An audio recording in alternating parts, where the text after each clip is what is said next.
BTech BSc agriculture join అవ్వాలనుకుంటున్నారా? తెలుగు వారు ఎక్కువగా చదువుతున్న యూనివర్సిటీ ఐటీఎం యూనివర్సిటీ గ్వాలియర్.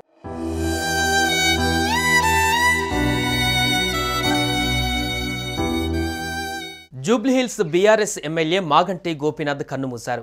గత కొన్ని రోజులుగా తీవ్ర అనారోగ్యంతో బాధపడుతున్న ఆయన ఆదివారం ఉదయం 5:45 తుది శ్వాస విడిచారు. ఈ నెల 5న తీవ్రమైన ఛాతీ నొప్పితో బాధపడిన గోపీనాథ్ను కుటుంబ సభ్యులు గచ్చిబౌలిలోని ఏఐజీ దవాఖానకు తరలించారు. ఈ నేపథ్యంలో ఆయన ఆసుపత్రికి వచ్చినప్పటి నుంచి తుది శ్వాస విడిచే వరకు అసలేం జరిగిందో ఒకసారి చూద్దాం.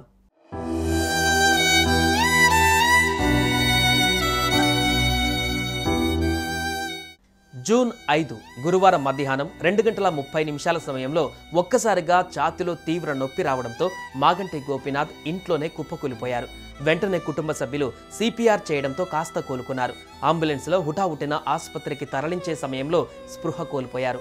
ఆసుపత్రి వర్గాలు మరోసారి సిపిఆర్ చేయడంతో పల్స్ రేటు పెరిగింది. దీంతో ఆయనను వెంటిలేటర్పై ఉంచి చికిత్స అందించారు. ఈ విషయం తెలుసుకున్న మాజీ మంత్రులు హరీష్ రావు, వేముల ప్రశాంత్ రెడ్డి, ఎమ్మెల్యేలు మాధవరం కృష్ణారావు, కేపీ వివేకానంద, రాజ్ ఠాకూర్, ఎమ్మెల్సీ దాసోజు శ్రవణ్ తదితరులు ఆసుపత్రికి వెళ్లి వైద్యులతో అదే రోజు మాట్లాడారు. గోపీనాథ్ ఆరోగ్య పరిస్థితిని, ఆయనకు చికిత్స చేస్తున్న తదితర వివరాలను కూడా తెలుసుకున్నారు. గోపీనాథ్ తీవ్రంగా అస్వస్థతకు గురైన విషయం తెలిసి జూబ్లీహిల్స్ నియోజకవర్గంలోని ప్రజలు, పార్టీ కార్యకర్తలు, అభిమానులు ఆందోళనకు లోనయ్యారు.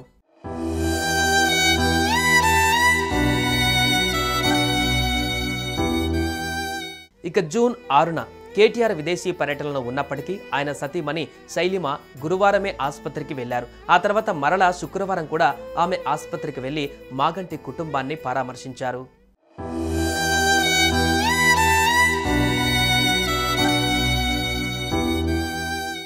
June 7 BRS working president KTR శనివారం ఏఐజీ ఆసుపత్రికి వెళ్లి మాగంటి గోపీనాథ్ను పరామర్శించారు. మాగంటి ఆరోగ్య పరిస్థితి, అందుతున్నటువంటి చికిత్సకు సంబంధించిన వివరాలను వైద్యులను అడిగి తెలుసుకున్నారు.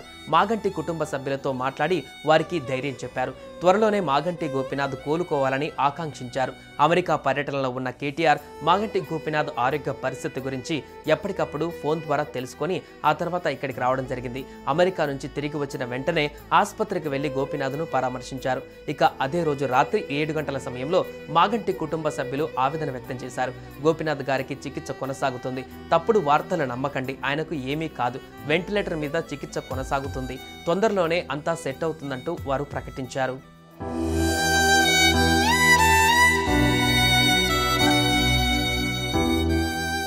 కానీ జూన్ 8 ఆదివారం ఉదయం 5:45 సమయంలో ఆయన తుది శ్వాస విడిచారు. గత 3 రోజులుగా వస్తున్న వార్తలకు ముగింపు పలుకుతూ మాగంటి గోపీనాథ్ ఇక లేరు అనే విషయాన్ని ఏఐజీ ఆసుపత్రి అధికారికంగా తెలిపింది.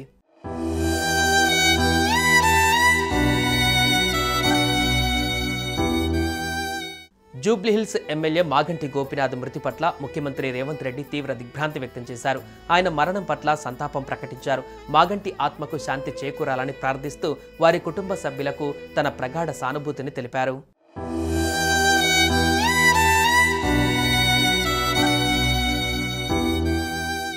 ఎమ్మెల్యే మాగంటి గోపీనాథ్ మరణం పట్ల దిగ్భ్రాంతి వ్యక్తం చేస్తూ సంతాపం ప్రకటించిన బీఆర్ఎస్ అధినేత కేసీఆర్ తీవ్ర దిగ్భ్రాంతి వ్యక్తం చేశారు.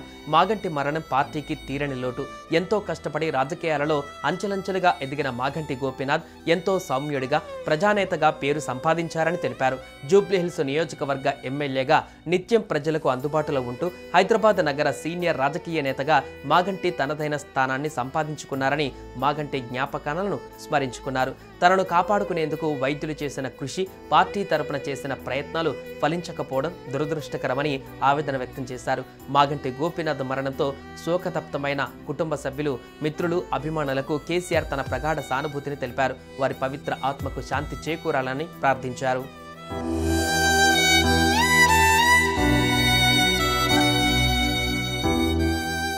ఇక మాగంటి గోపీనాథ్ మృతిపైన కేంద్ర మంత్రి బండి సంజయ్ కూడా సంతాపం తెలిపారు. 3 సార్లు ఎమ్మెల్యేగా గెలిచి ప్రజలకు సేవలు అందిస్తున్న నాయకుడి మరణం ప్రజలకు తీరని లోటు. వారి ఆత్మకు శాంతి చేకూర్చాలని భగవంతుడిని ప్రార్థిస్తున్నా. మాగంటి కుటుంబ సభ్యులకు ప్రగాఢ సానుభూతిని తెలియజేస్తున్నాను అంటూ ఆయన ప్రకటించారు.